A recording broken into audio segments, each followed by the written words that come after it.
దొండకాయ శనగపప్పు curry. Okay, curry చేయబోతున్నాం అన్నమాట.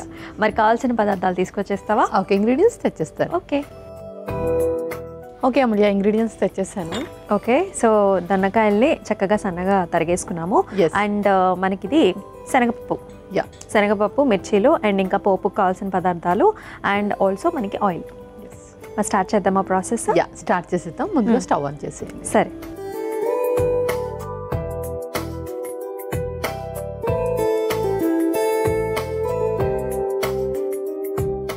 ముందుగా కొంచెం నూనె,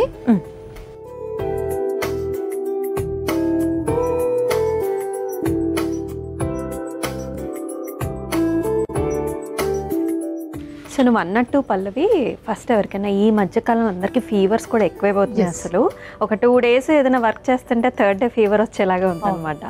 అండ్ ఫీవర్ వచ్చినప్పుడు మెయిన్గా అసలు మౌత్లో టేస్ట్ అనేది మనకి ఏమీ తెలీదు. అసలు అది ఎందుకు వస్తుంది? సో సమ్టైమ్స్ ఏంటి అంటే ఇన్ఫెక్షన్స్ వల్ల కూడా ఆ టేస్ట్ బర్డ్స్ అనేది కంప్రెస్ అయిపోతాయి. అండ్ ఇంకొకటి మెడికేషన్స్ వల్ల కూడా ఆ టేస్ట్ బర్డ్స్ అది చాలా చాలా సెన్సిటివ్ అనమాట. సో దానికి మనం కొంచెం ఎఫెక్ట్ ఏదైనా ఇచ్చినా అది పోతుంది. ఇలానే కాకుండా చాలా మంది ఏంటంటే ఎక్కువగా అంటే చింతపండు పులుపు ఎక్కువగా తింటే కూడా ఆ టేస్ట్ బర్డ్స్ అనేది వాళ్ళకి వెంటనే మళ్ళీ అంటే అవి యాక్టివ్ స్టేజ్ లో ఉండవు అనమాట. అంటే నోరు పొక్కబోయినట్టుగా ఉండడం. సో అలాంటివన్నీ జరుగుతూ ఉన్నప్పుడు కొంచెం మనం ఇలాంటి రెసిపీస్ యూస్ చేస్తూ ఉండాలి. ఓకే, సో ఇన్ జనరల్ గా కూడా మనకి ఇలాంటి ఫీవర్స్ వచ్చినప్పుడు మౌత్ లో టేస్ట్ అనేది పోతూ ఉంటుందా? లేకపోతే ఎందుకంటే మనకు అప్పుడు కరోనా అప్పుడు స్మెల్ మనకి రాకపోయినా, ముఖ్యంగా టేస్ట్ తెలియకపోయినా మనకి ఈ సిమ్టమ్స్ అన్నట్టు చెప్పేవాళ్ళు. ఇందాక చెప్పినట్టు ఇన్ఫెక్షన్స్ వల్ల కూడా మన టేస్ట్ బర్డ్స్ పోతాయి. సో అది చాలా ఘోరమైన ఇన్ఫెక్షన్ కాబట్టి సో ఫస్ట్ మనకు ఆ టేస్ట్ బర్డ్స్ అనేది లాస్ అయ్యేటివి. షూర్. మరి ఫస్ట్ ఏం వేద్దాం? సో ఫస్ట్ మనం పోపు వేసేసుకుందాం. ముందుగా కొంచెం జీలకర్ర. సో కొంచెం జీలకర్ర. ఓకే.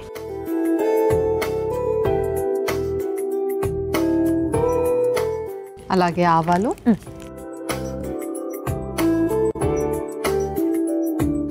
పొట్టు మినపప్పు,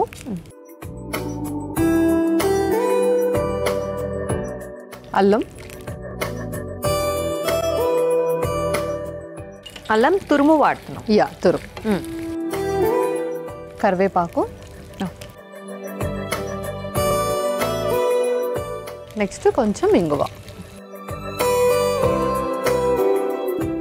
ఇందులోనే మనం ఉల్లిపాయ ముక్కలు కూడా వేసి వేయించుకోవాలి.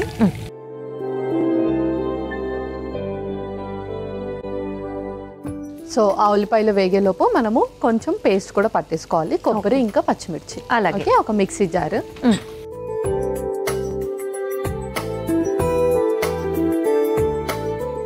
సో ముందుగా పచ్చి కొబ్బరి, అలాగే పచ్చిమిర్చి కూడా,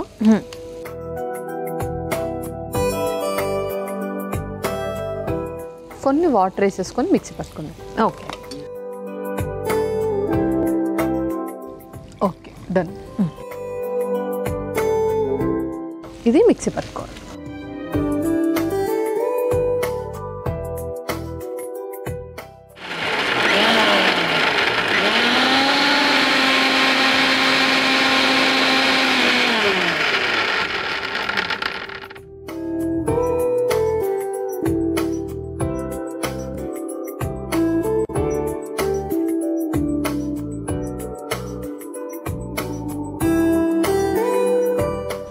ఓకే, సో ఇప్పుడు ఈ పేస్ట్ కూడా ఆ ఉల్లిపాయలో వేసేసుకోవాలి. ఓకే.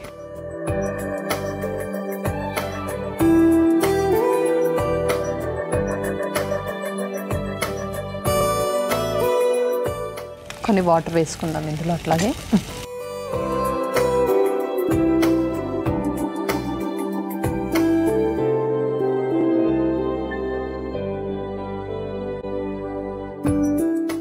కొబ్బరి పచ్చిమిర్చి వేసాం కాబట్టి అసలు ఆ టేస్ట్ ఇప్పటికే చాలా బాగుంటుంది. ఎస్. ఇప్పుడు అందులో మనం స్పైసెస్ అన్ని వేసేసుకుందాం. న్యాచురల్ కలర్ చాలా బాగా వచ్చింది. సో ఆల్రెడీ పచ్చిమిర్చి వేసాం కాబట్టి కారం కొంచెం తక్కువ వేస్తున్నాం. కొంచెం. అలాగే కొంచెం పసుపు కూడా. ఓకే.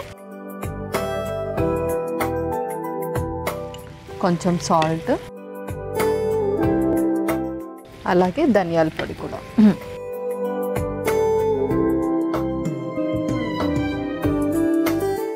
ఓకే పల్లవి, మరి నెక్స్ట్ ఏంటి? నెక్స్ట్ మనం ఆల్రెడీ శనగపప్పుని నానబెట్టేసుకున్నాం అనమాట. ఓకే, సో శనగపప్పు కూడా వేసేసుకొని, సో నానబెట్టుకుని ఉడకబెట్టుకున్నామా? ఉడకబెట్టుకున్నాం కూడా. ఓకే, సో ఆల్రెడీ అది ఉడకబెట్టేసుకున్నాం కాబట్టి పెద్దగా టైం పట్టదు. ఇందులోనే దొండకాయలు కూడా వేసేసుకోవాలి. వేసుకొని కొన్ని వాటర్ వేసుకొని ఉడకబెట్టుకోవాలి. ఓకే,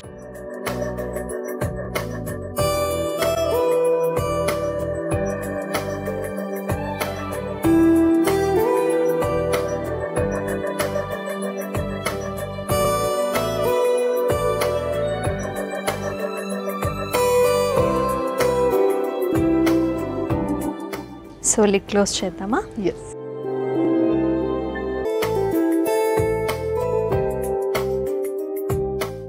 ఎస్, ఆయిల్ కూడా కొంచెం పైకి తేలుతోంది. ఎస్. ఓకే పల్లవి, కొంచెం ఆయిల్ కూడా మనకి పైకి తేలింది. ఇంకేమైనా ఇంగ్రీడియంట్స్ ఉన్నాయా?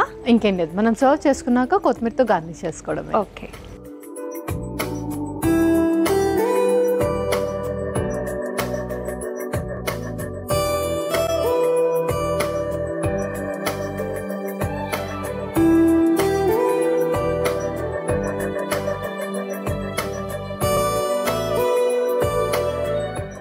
ఓకే. సో కొంచెం కొత్తిమీరతో గార్నిష్ చేసేద్దాం.